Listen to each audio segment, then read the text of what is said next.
आज त्या बीडला जे झालं ते संतोष देशमुख काय बिचारे, त्यांना काय किती घाणेरड्या पद्धतीने मारावं, किती घाणेरड्या पद्धतीने मारावं. बरं तुमच्या अंगामध्ये नसा नसामध्ये जर एवढी क्रूरता भरलेली असेल ना, मी दाखवीन जागा, तिथे जा.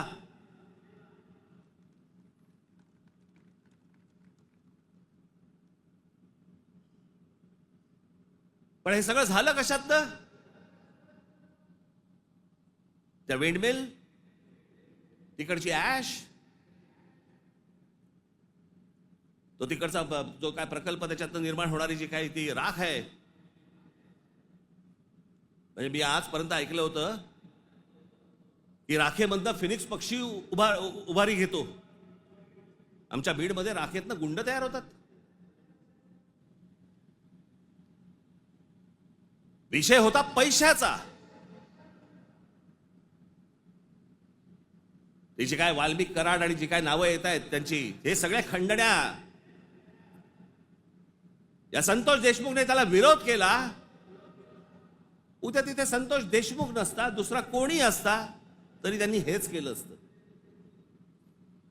विषय होता पैशांचा, विषय होता खंडणीचा, विरोध होता खंडणीला विरोध करणाऱ्यांचा. आम्ही लेबल काय लावली? वंजाराने मराठ्याला मारलं. त्याच्यात वंजाऱ्यांचा काय संबंध आणि मराठ्यांचा काय संबंध? कशात गुंतून पडतोय आपण? पण तुम्हाला गुंतवलं जातंय. हे राजकीय पक्ष तुम्हाला गुंतवतायत त्याच्यामध्ये, त्याच्यातच गुंतून राहा. आमच्या मुलांच्या शिक्षणाचा विचार करू नका, विषय आणू नका. आमच्याकडे रोज शेतकरी आत्महत्या करतायत. आता दिवसाला 7 आत्महत्या होत आहेत दिवसाला शेतकऱ्यांच्या. पाहू नका. आमच्याकडे रोजगार निर्माण होत नाहीये, लक्ष देऊ नका त्याच्याकडे. असंख्य मुलं आणि मुली मराठवाडा सोडून पुण्याकडे येत आहेत. दुर्लक्ष करा त्या गोष्टींकडे. आम्ही कशात अडकवलंय त्यांना? सगळ्यांना जातीपातीमध्ये अडकवलेलं आहे.